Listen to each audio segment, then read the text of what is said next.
All right, guys, welcome back on another Tuesday. This is the Build Your Vision podcast, the podcast for young and emerging entrepreneurs who are looking to build their best online business and their best life. Yep, that's a switch up right there. Probably weren't expecting that. This has officially been the first episode to be called the Build Your Vision podcast. I am transitioning from the Muse Report podcast, which I talked about a couple times in the 5-Minute Fridays, to the Build Your Vision podcast, and I'm excited for where the whole Build Your Vision brand is headed. So stay tuned for that. Big things in store. Today we're talking about podcasting. Yeah, podcasting on a podcast. That's what we're talking about. And I'm sure you've heard it. Podcasting is the new wave. Podcasting is hot. And it is. I mean, podcasting is definitely a growing industry, and lots of people want to get their hands in on it, especially for businesses and entrepreneurs. So if you ever thought about starting a podcast and just didn't quite know how to start one, you like listening to them, but you don't know how to do it yourself, or you think it's beyond what you could do, you definitely want to listen to this episode. I sit down with Jeremy Enns. He is a podcast strategist, founder and creator of the Podcast Pack. And he has another company where he does podcast editing work. He's really good with this whole podcasting. So I thought, who else would I rather sit down with to talk about how you can start your own podcast and make a successful one at that. So without further ado, we're going to get into this episode with Jeremy Enns, talking about podcasting. Here we go. Loading. Extra, read all about it. It's a case study for success. Be teachable. What better way to learn than to just ask? The learning process becomes a journey. Turning dreams into realities.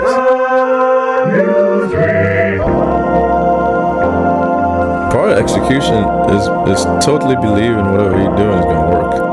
What are your passions and what are your gifts? And that's where it really starts. Chances are for taking. Take a chance on yourself.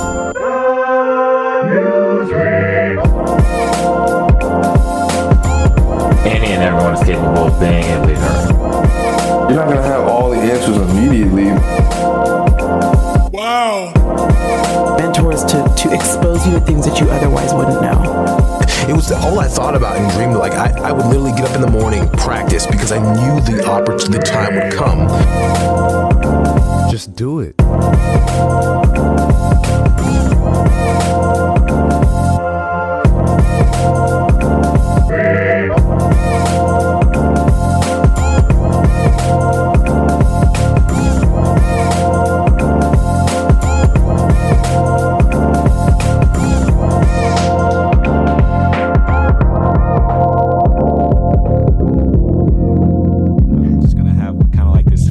Character, who I'm gonna be trying to help her or him start this business.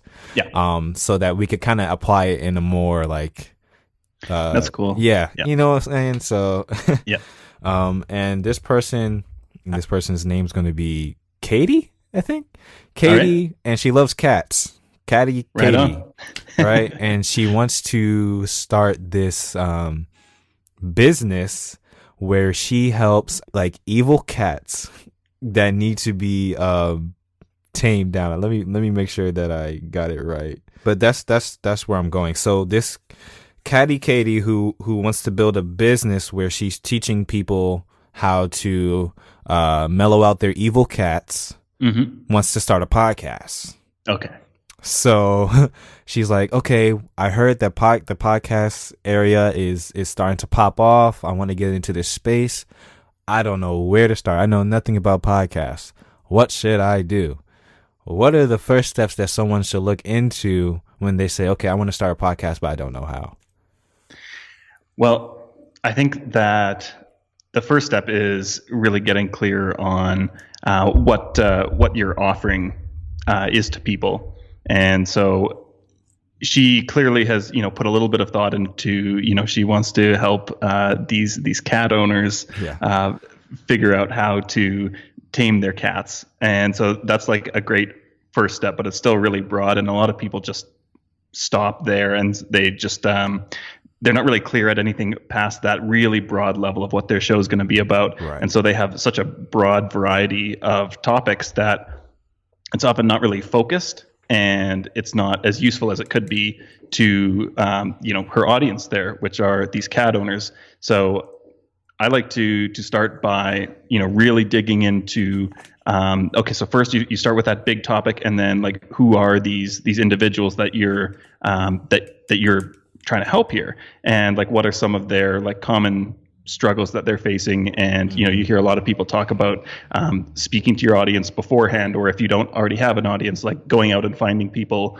who might fit into that audience. So going and talking to cat owners in this instance here. And unfortunately, that's like something that a lot of people they get like they skip. It's uncomfortable. Nobody wants to go out and like talk to people, really. You have an evil cat. Is your cat scratching you all the time? Exactly. And probably cats being cats, probably a lot of people, just general cat owners, she's going to find actually do have some of these problems. But actually just starting some conversations, and I think a lot of people think that it's they have to go out and find these people in person and actually have like face-to-face conversations and like initiate these things, which is kind of uncomfortable if you don't know people. Right. But what we can do now is go look in forums or Facebook groups or Twitter chats or whatever it is, and kind of even observe from the background and just kind of take in some of the conversations that are going on and seeing what people are asking questions on. Quora is a great place as well, that a lot of people might have seen or heard about, where people are just asking questions. Just go like search your topic and see if there are questions that keep coming up again and again and again, and like these are probably really good topics that you want to make sure to address on your podcast. So taking that kind of broad overall topic, and probably when you start coming away with these questions after you get talk to a bunch of people or do a bunch of research online, you're going to find out that there's like some general groups that things fall into, where maybe in her case it's about like some kind of like training or like behavioral type stuff, or there's things to do with like the environment the cats are in, or there's something to do with like their food, what you're feeding them, or all these kind of different content buckets. And so I like to start there and like first come up with like 4 or 5 different kind of like broad content buckets that you can kind of cycle through. And from there, those are going to branch off into your specific episodes. And so that's going to just kind of help you keep from doing a lot of repetitive content, because a lot of people will just start out and they've got, they just come up with a few ideas or they find a few guests, but there's like 3 episodes in a row that are kind of all around a similar thing, and it's not that engaging. So it's nice to cover consistently different topics from different angles, but kind of keep it fresh and not get stale right off the bat. So I think that's, I think that's one of the big first steps is really getting clear on, what you're going to be talking about before you start reaching out to anyone at all, just so that you can be more intentional, I guess, with the guests you're having on and the topics you're talking about. And really, beforehand that what you're talking about is actually going to help people, and that people are, they already want to hear it. Sometimes, you start a show and you think people want to hear something, but nobody actually cares, and you kind of guessed wrong. Yeah. So yeah. Okay, so finding your target topic and target content, as well as finding your target audience of who's going to listen to this specific content. Okay, so for Katie, she at first she read an article where it said, okay, podcasting is the way to go. But as she's trying to figure it out, she's like, I don't know. Is this the right thing for me? So something that lots of people might do, you see it with all types of trends. Bitcoin starts blowing up on Bloomberg and Forbes, and now everybody's trying to invest in Bitcoin. Well, not so anymore, really. But in 2018, end of 2018, Bitcoin cryptocurrency was hot. But so she's jumping into this space. Now she's starting to have second thoughts. How does someone know if podcasting is the right platform for them? Because there's so many different platforms you could use to reach an audience. Yeah. I think that for, I don't think there's like necessarily a right or wrong platform for like, if we're going to talk about just like everybody, like podcasting has a lot of buzz right now, but I think some people are way better suited to YouTube or blogging or whatever it is. But a lot of the people that I work with, they kind of complain about, they say that they're not good writers, or it doesn't come naturally to them, or they end up spending, 10 hours on writing one blog post or something like that, Right. and they just wish it could be a lot faster. I have a friend of mine who she started her show, I guess a year and a half ago, maybe close to 2 years ago, and she's dyslexic. So writing's probably not the best platform for her, but she does really great at the podcast. So I think sometimes if it feels comfortable to you, and that's not to say that like if podcasting is a good fit for you, you're just going to like right out of the gate, you're going to love everything that you're putting out there. Most people hate the sound of their voices. You do kind of get over that if you've been editing your own show long enough. But so it's not going to come completely naturally, but probably there's different types of content production that you like. You just hate doing it. And a lot of people that I work with, like they say that podcasting is like one of the funnest things they do, or the most rewarding things. And so if you try it out for a couple episodes or do a couple interviews, you don't even have to have launched the show yet. You can just do it as a test run. Reach out to some guests, record those interviews, and you can put them out there when you do launch, or you can just sit on them if you decide like, nah, this isn't fun for me, or I'm not actually enjoying this. I definitely recommend like testing a few things out and seeing like what resonates with you and what feels good. But I would say that podcasting, unlike blogging, it's a lot more personal, and both in that you get to have build this connection. If you're doing an interview show like we're doing, you get to connect with people that, often blogging's more of like sharing your thoughts. And a lot of people do interviews on a blog, but it's all text-based. Like you send somebody a list of questions, and so you're not really building that strong of a connection with the person you're interviewing in that case. And it's also not quite as strong a connection with your readers. There are some great benefits to blogging as well, in terms of like linking to things and being able to move people around your site and tracking data and stuff like that more effectively than podcasting, which, I think a lot of that stuff's going to get sorted out in the future. But I think the personal connection with your audience is one of the biggest things that podcasts have going for it. Even over things like YouTube, which is still the audio, but also has the visual. It's a lot harder to produce like high quality video content today. And podcasting, there's some technical hurdles starting out, but it's I would say that most people with a little bit of guidance can sort it out. And once you learn it, you're off and running. Yeah, podcasting is great, at least at its most basic level. I mean, it's minimal gear. Pretty much anyone can start doing it. You don't have to worry about how you look. Like if you have an idea, you could just start recording immediately, unless you're doing video or something like we're doing now. But and also for me, I just found that it was more of my native place. I do radio, I do music, so being in front of a microphone and not necessarily in front of a whole bunch of lights is something that I'm used to. So it was more natural for me to do. And as far as editing goes, I knew how to do audio editing and stuff already. So that was also a plus. So yeah, I think just knowing your strengths, if you're more of a person that likes to be in front of a camera, maybe YouTube is for you. If you're a person who just is trying to start something, even if you're on a budget and you eventually want to go to YouTube or something like that, start out with a podcast and build that loyalty. I think podcasting has the most loyal fans out of any platform. I would agree with that. If they sit down and listen to you for 40 minutes, I think they like you. So that loyalty is definitely there as far as your listeners that you might not get on YouTube, because people might just be, it's kind of a search engine. So people are just looking for what they want to take away and then they're gone. But podcasting is awesome. If it's for you, I think you'll know. If it's not for you and you hate it, test it out and see what goes on.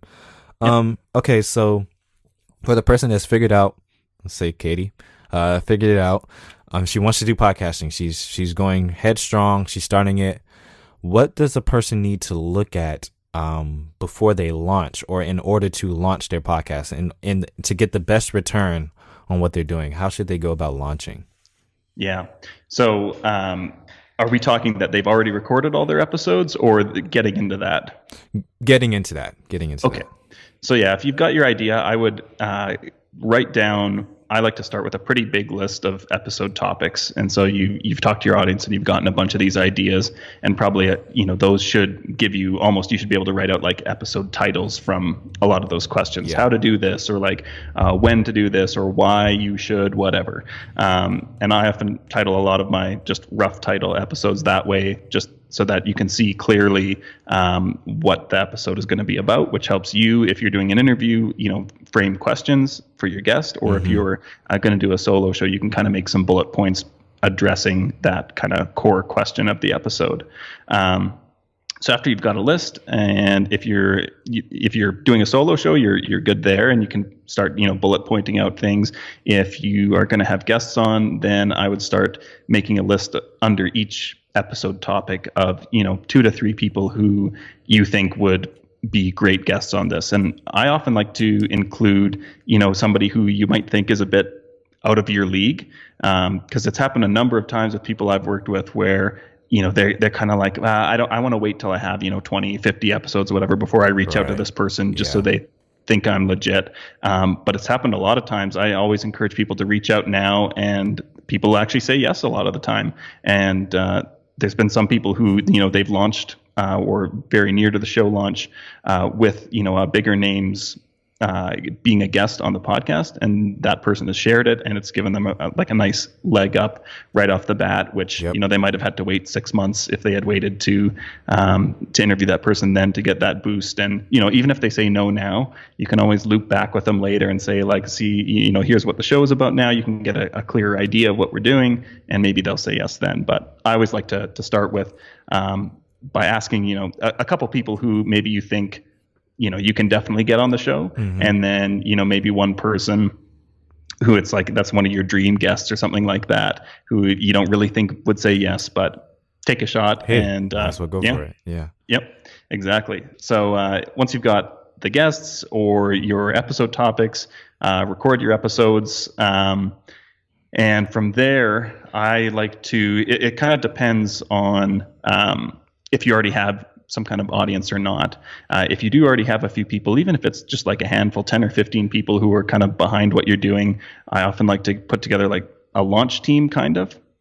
And so you get these people, maybe give them early access to the show or whatever, and collect some of their responses, give them a quick survey of like reviews or something like that, and kind of organize them to like on your launch day, get them all sharing out your show in a kind of a coordinated push there, so that you're kind of, across, even if it's a small group like that, 10, 15 people, if you're all kind of in similar communities online and all sharing that, is going to create kind of a buzz that's, going to be more than if just you're the only one sharing it when it launches. And I like to, encourage the guests as well, create graphics and stuff like that and share that with them so that, they have something to promote on their channels, especially if they're people with followings. That's one of the challenges that a lot of podcasters face, is actually getting their guests to share the episodes. But, you kind of have to do everything, make it as easy for them as possible. Give them content, create it for them, send them like quotes that you've pulled out of the episode and whatever, and just make it so easy, like one-click links for them to share. That'll all help them actually share it, hopefully. And so, And like one thing I noticed when trying to get people to share, because that's definitely happened to me, experience where you're like, oh, this person has a following, I'm going to give them the stuff, or, hopefully they'll share this, or they might even say, oh yeah, I'll share it. Either they share it once at like a terrible time, or like they don't share it. I mean, they have other things to do. So one thing I've noticed, make it as easy for them as possible, like you said, and also try to make them look as good as possible in whatever you're doing. So like, just make them look amazing. Whatever something that they said, or something where it was just like an aha moment where you reacted to it, something that just makes them look really good, that they will want to put out to their audience. People tend to want to share that more, rather than it's like something that you might want to put out there, but they may not. You can still put it out yourself, but for something that they want to share as well, want to make sure that they're the focal point and the light of what you're sending to them. So that always helps with me.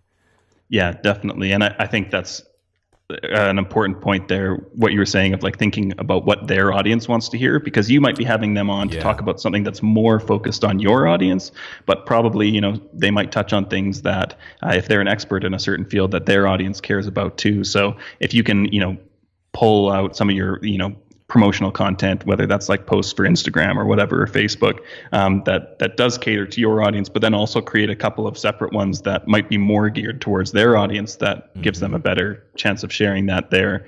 That can go a long way. Yeah.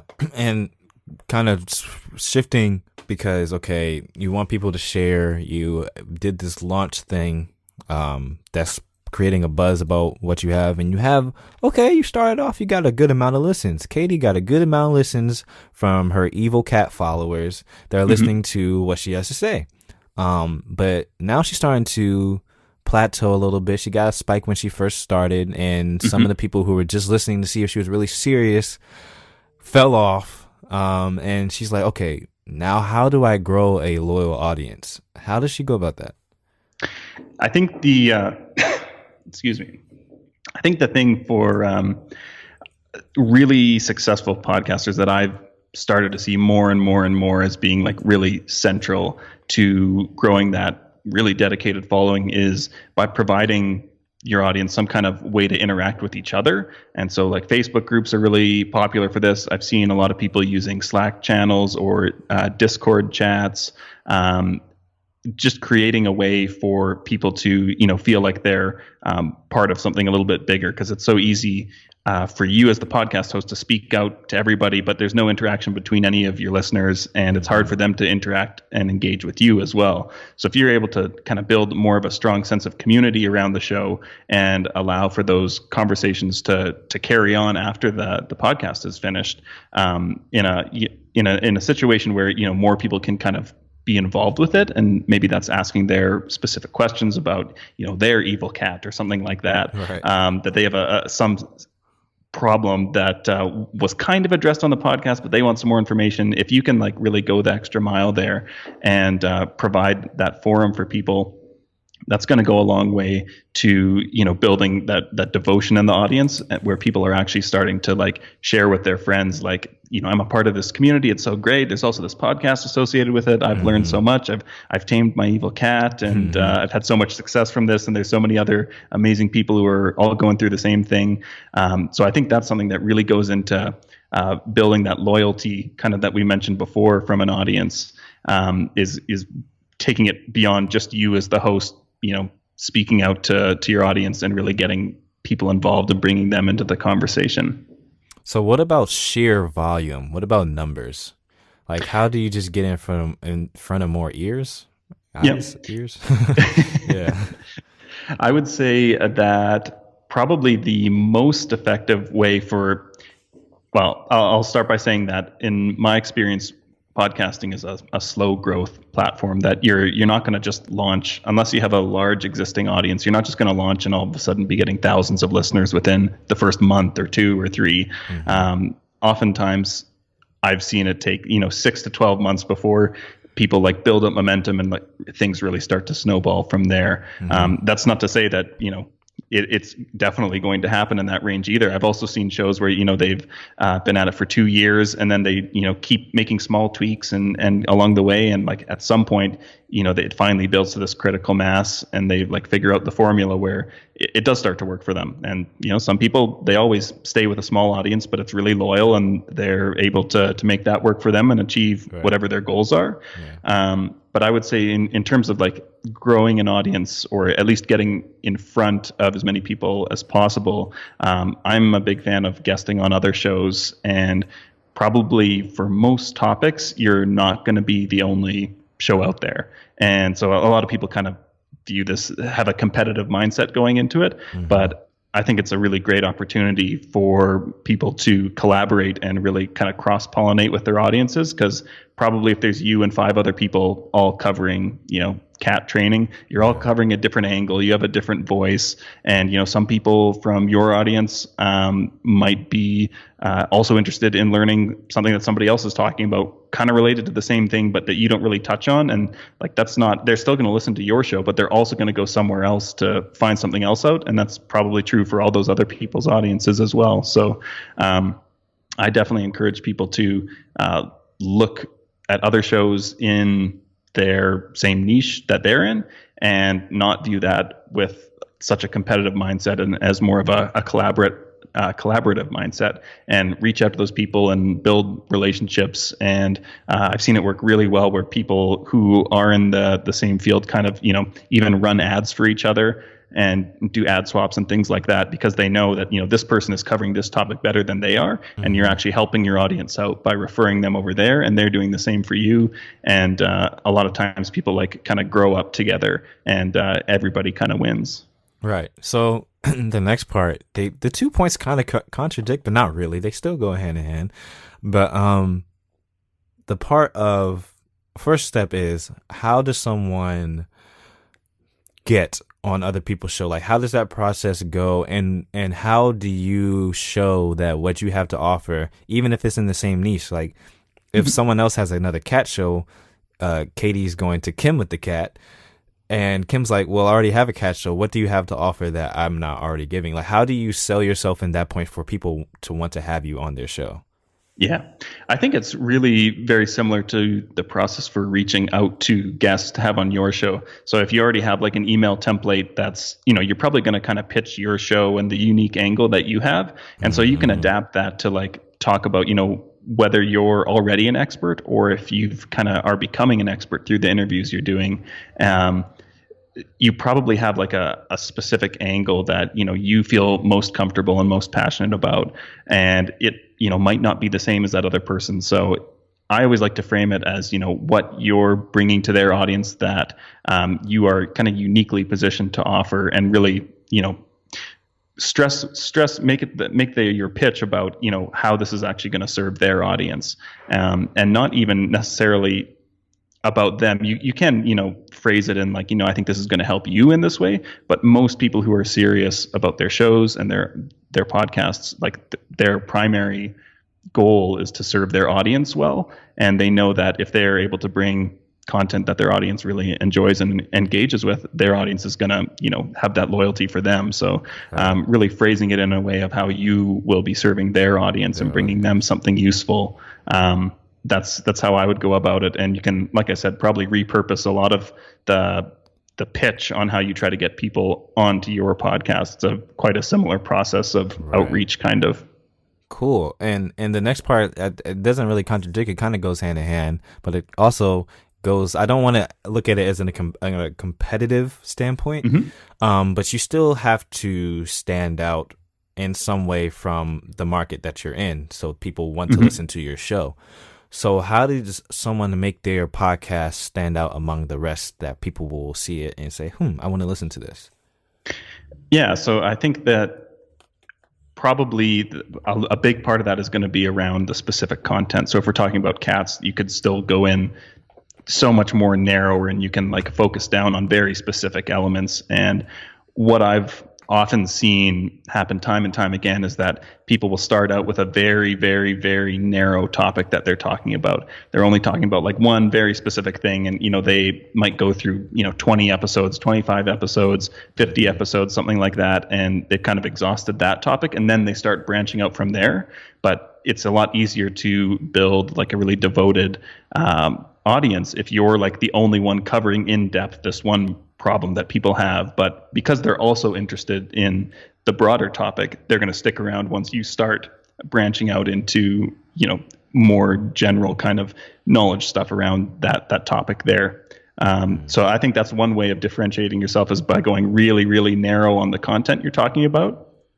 Another way is just your personality and your unique voice, which that's something that you already have. And I definitely encourage people to think about the tone that they're presenting in, and be intentional about that. And if there's if you want it to be, some people are like really want to go for a serious, more like journalistic approach almost, where I was just talking with a client last week who she's in kind of I guess like I don't want to say like mommy blog, but like she's talking to like new moms about, child raising stuff. And she has noticed that a lot of the shows out there are very just like lighthearted, relaxed, just like two moms chatting. And those can be great shows, but she's just felt like there are so many of those shows. She wanted to stand out and be much more like serious and thoughtful and intentional about the content, almost more as like presented by an unbiased kind of journalist of like, these are the facts. It's not just like a chit chat. Right. And so like thinking about looking at what other shows are out there, you might be able to see like, oh, all these shows are all kind of like this. There's not anyone doing it this way. That feels good to me. And maybe I'll try and intentionally, create something that fills that gap. And, there are probably people who listen to all these other shows who they might enjoy them, but they want to hear a kind of different presentation. So I would look at what's out there already and kind of take stock, make notes of like, what are other shows doing well? Is there anything that you've noticed? Because you're probably, an expert or interested in the topic. Mm-hmm. And if there's any questions that keep coming up that you're feeling like nobody's talking about this ever, those are probably good places to start. Or if it's a style of presentation that you feel is missing, look at some of those kind of gaps that are out there, and you might be the person to fill them. Yeah. And I also say, don't try to fool anyone, even though it's only through a mic. Because for me, I'm a rather more chill. Mm-hmm. My voice is a little lower register. Mm-hmm. And I'm just more laid back. I'm not real hype in the mic. Oh yeah, let's go. Yeah. And at a certain point, like I was listening back to my voice, and I was like, man, you just sound so boring. Like, come on, you gotta liven up. And I try to do like a few where I was more like rowdy and more lively, and it just felt weird. Like I felt like the audience could feel like that. Like, dude, what are you doing? That's not you. And when I kind of just went more into what I know I am and like how I feel comfortable, it started to work. Like people just realized that's just how I sound, and they appreciated me for it. I mean, a perfect example is I mentioned I do radio earlier when we were chatting, and I first thought the same thing. I was like, man, like the person who was on before me on the air was real hype. Oh yeah.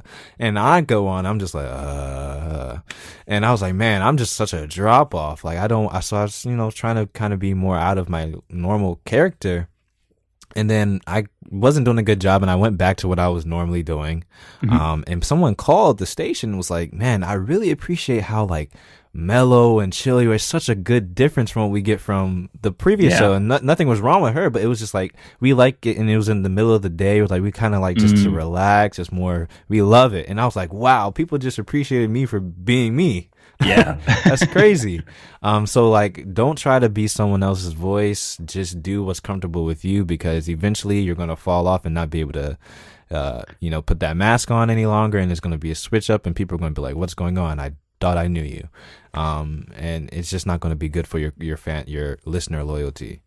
Yeah. I mean, like you have to, love what you're doing as you're doing it, or like you say, you're going to fall off and you're going to just become kind of burnt out with it or not be able to keep it up. And, I think a lot of people stress about like having everyone like them. This is not just related to podcasting, but in life in general. But I think especially with podcasting, like there are just people who you might be talking about exactly the content that they want, and they're just not going to connect with you. And, don't try and change to appeal to everyone. Just like do you, and speak with your own voice and produce the show that you're excited to produce. And a bunch of people are probably going to connect with that, and a bunch won't, and that's completely fine. Yeah, people who are going to like you are going to like you anyway, and the people who aren't, they weren't going to like you anyway. Yeah. But okay, so Katie's her name, right? Yeah, Katie. Katie. Katie with the cats. She's doing well. She launched her podcast. She loved it. She has her own voice. She has her own followers. And she's really starting to connect with some people in her audience. She's even gotten a few clients from it. And she's like, okay, my podcast is doing pretty well. Can I make some money out of this? and she was trying to figure, okay, can I monetize? Can I double down and figure out some way to make some money? What should that person do? Like, podcasting is still in a space where like how to make money on it isn't very out there yet. Mm-hmm. And I mean, the amount of money that's even in the industry in general is still pretty low. Yeah. So how to get into that could be a little complicated for some people. Can you explain it a little bit? Yeah. So there's a few kind of routes you could go. Everybody immediately always thinks about sponsorship, which I think it's understandable why, but I don't think that that's a great option for most people. Most people are not going to reach the level where they're going to be, you listen to like Joe Rogan or something like that, and you've got just like all these standard advertisements that are just like for Casper mattresses and Squarespace and whatever. There's all these ones that if you listen to any podcast at all, you've probably heard the same ads all over the place. And if you got to that level, that would be great, and you could probably earn a good income off of that. But most of us are never going to get to those kind of download numbers where the price that those types of companies pay are going to actually make it worth it for us.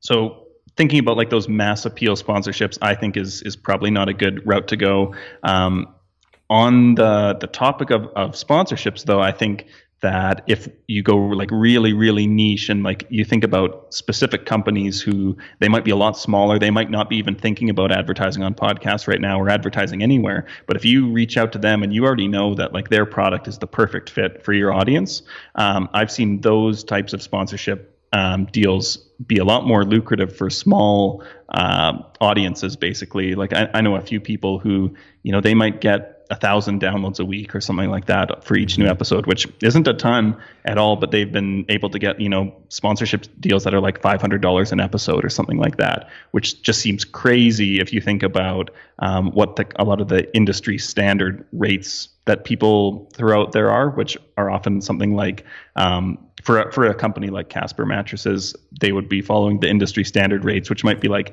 $20 per 1,000 listeners. And so if you think about $20 versus 500, it's like, well, that's like not even in the same universe. How is that possible?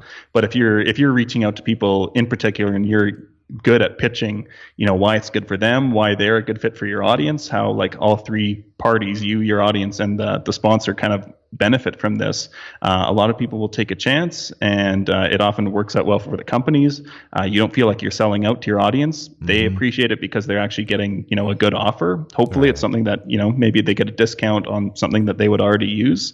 So for sponsorships, I definitely think it's smart to do the outreach yourself. Focus on small companies who their products are a great fit for your audience, and get creative with what you're offering too. Like a lot of people just think about the 30-second or minute-long ad on the episode, but you have an Instagram following, or you do an email newsletter, or you post it in the show notes, and you can package together all these things that it ends up being a lot more promotion for them and across all these different channels than just the audio on the episode. So those would be some things I would recommend thinking about when it comes to sponsorships. Yeah, never even Other thought things, about that. That's crazy. Yeah. In terms of Katie, she's already getting clients. I think a lot of people don't think about this as direct monetization from the podcast, but I definitely do, and I think that's it is. That's where you're going to make the most money. It doesn't feel like the podcast is earning the money itself, but if you're bringing people into your business, if you have some kind of offer that you work with people, or you have a product or something like that, I would say that's the place where you're going to be making, you have the potential to make the most money. It's, a lot of work to develop the product, or, potentially if you're an expert, you already have the skills to work one-on-one in a kind of consulting situation with people. So that's a pretty natural fit for a lot of people, but your own product or service is my favorite thing to recommend to people. It's not the best fit for every show. A lot of like comedy podcasts or fictional, storytelling podcasts, those aren't necessarily, you're not bringing people in to then offer a service so much. But if you're like an expert in some field where you're basically giving advice to people, it's, just working one-on-one with them, whether that's in person or online, however that is, you're just taking that kind of what you're doing on the podcast to the next level. And because you're giving them so much extra personalized attention, like you can definitely charge for that. And I would say that that's really the kind of the ultimate kind of goal for me when I think of podcast monetization is building up to that level where you can be charging, quite a bit for products or services. Kind of in between there as well would be affiliate marketing, which is basically for people who haven't heard about this before. You can do this. It's similar to a sponsorship in a way, except they're not endorsing you in the same way. Like they haven't, you don't have an agreement together where they're paying you a certain amount for listens. It's more the company. You can often sign up just on your own for a lot of companies, and basically, if you refer people to their product and people buy, you get a percentage of every sale. So you could do that for podcasting too. Yeah, so you can do. A lot of people treat they have like a sponsor slot in their podcast almost, and they'll say like you hear it a lot. I think Audible.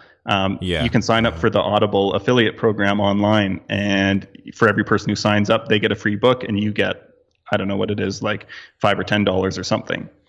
And so it's not an actual sponsorship, but a lot of people actually do like an advertisement in the middle of their show, right. Where they kind of treat it like that. And so there are all kinds of products. Amazon, anybody can sign up for the Amazon affiliate program, and if you talk about certain products on your podcast, make sure to include those in the show notes with links to your affiliate link through Amazon. And that's pretty small commissions. It's like 3 to 7% of the sale. But you build those up over time, and pretty soon you have dozens of links to different products, and you're starting to actually bring in some consistent income that it might not be a ton, but it might be enough to cover the costs of outsourcing some of the production of your show and allow you more time to focus on other things. So that's definitely something I think about with people starting podcasts. Is like a lot of people want to immediately make their podcast their day job kind of, but there's a lot of like incremental steps I think that you should celebrate when you reach those and shoot for a lot more achievable goals. Like if you can start making $200 a month, and you can start hiring someone to help you with one element of your show, that's going to free up more time for you to make the show better, and pretty soon it's going to be getting to a higher level of quality. Hopefully you can then up to $500 a month, and then you're like outsourced all your production, and then you have all this time to promote or reach out to better guests or whatever it is, or do more guesting yourself on other shows, and keep building that to pretty soon you're at like $2,000 a month, and like here you're at a point where it's like, I could go part-time on my job or something or whatever it is, and kind of keep building incrementally. Awesome. And just a question for the affiliate marketing. Do you have to repeatedly refer to that product, or like if it's something that you mentioned that you use, okay, we did this episode on meditation, you should get the Simple Habit app, and you just refer to it in that one episode, can you still get affiliate marketing even though you only referred to it once? It's not like a continual thing? Yep. So usually how it works with most, there are different companies have it set up different ways. Often it'll be through like a link that you have in the show notes. And so you might be able to, depending on how in depth you want to go with your like kind of online marketing stuff, they might give you a link where you can go create like a link that sounds nice. So it's like some meditation app or something like that. So you have like, for anybody who's interested in checking out this app, I use this, I really love it. And you create a custom link that's like, yourshowname.com/meditation. And then that's easy to remember as a listener. And you also have that in the show notes so people can click on it, or they can just go to that link, and that redirects them to the checkout page or whatever it is for your affiliate link. And people can then get it there. Awesome. But yeah, you can just mention it once, and it's going to live forever on your podcast, and it's going to be on the show notes. And if it's something that people actually like, and it's an episode that a lot of people listen to over time, you could be getting some commissions from that, forever. Yeah. Okay, cool. I never even looked at it. I don't know why I just kept that to like a YouTube thing, but that's definitely like it could be used for podcasts as well. Okay. Drawing to a close, Katie's doing really good. You helped her a lot. Thanks, Jeremy, for that. And I just want, for my audience's sake, who are emerging young, most likely entrepreneurs who are trying to build their online businesses, what are the keys to success for them as far as it goes for podcasting in general? Like, what should they just make? These are the things that you have to make sure that you pay attention to. Well, I think that there's podcasting is becoming a really popular platform. It feels like, I've been involved with podcasts for a number of years, and every year it feels like this is the year that podcasts are blowing up. Yeah. And then every year it's like, that's the year that they're blowing up, and it keeps getting bigger and bigger and bigger. And so if you've been in it for a while, it feels like it's already saturated, but really like the audiences are growing too. And so I think if you've been thinking about it, you've been on the fence, and you're like, nah, I might have missed the boat already. Like, I don't think that's the case. I think there's no way. there's a lot of people getting involved, but a lot of people who start podcasts don't stick around. And even if they do, there's so many more people who are starting to listen that, I would give it a shot. But I think really the most important thing was kind of the first thing we talked about was getting really clear on what your offer is, on what your show is about, on how you're presenting it.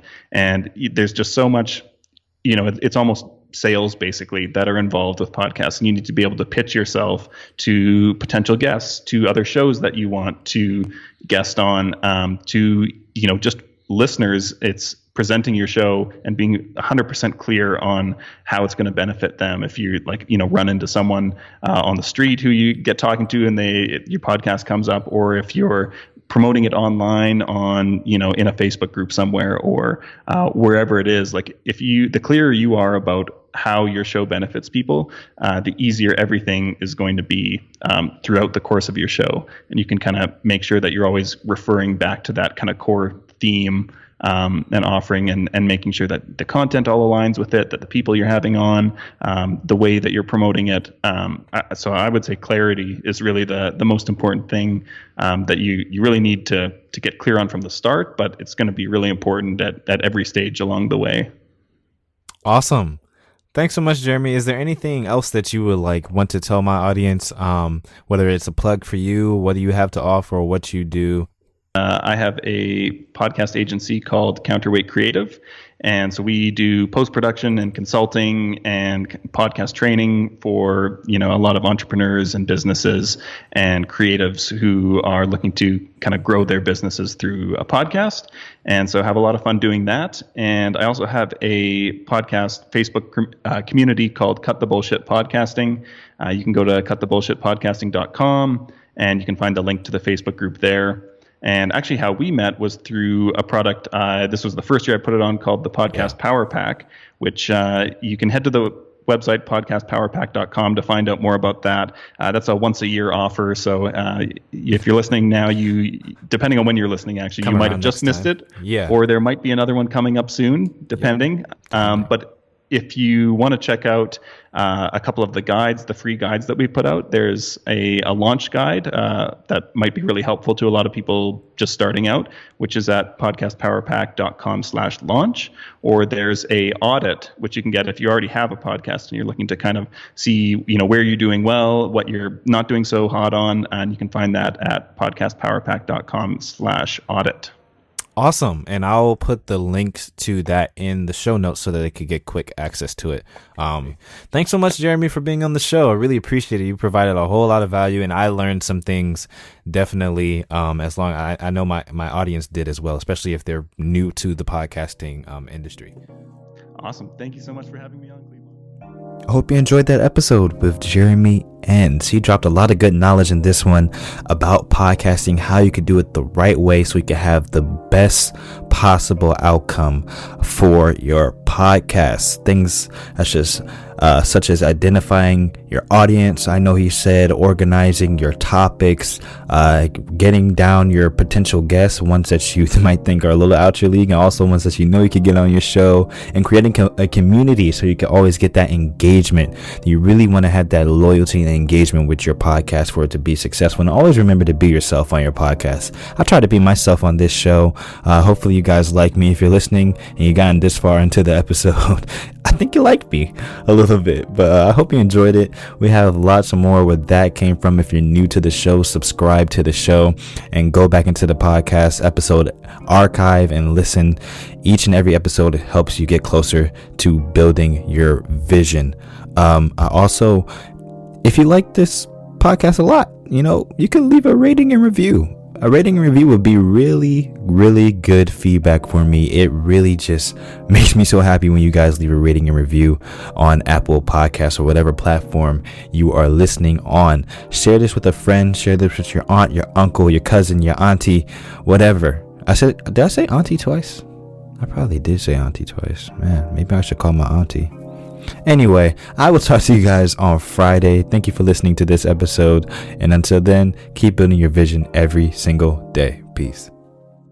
Oh, that's the end of our MRP episode. Thank you for listening, everything, but it's time to go. We'll have a new one for you next week on the flip side. But until then, don't kill the vibe, subscribe. Don't kill the vibe, make sure you go ahead and subscribe. Don't kill the vibe, make sure you go ahead and subscribe.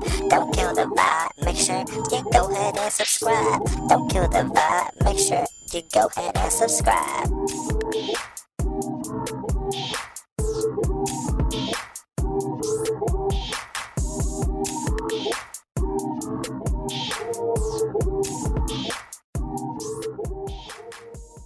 Hey guys, Clee here. Thanks so much for listening to the Build Your Vision podcast. I hope you enjoyed this episode. I would think you did if you stayed all the way to the end. The best thing that you could do to help support this show is by sharing it with somebody. By you just taking a few seconds to recommend this show to somebody, you are making a huge impact, not only on the success of this show, but possibly on that person's life.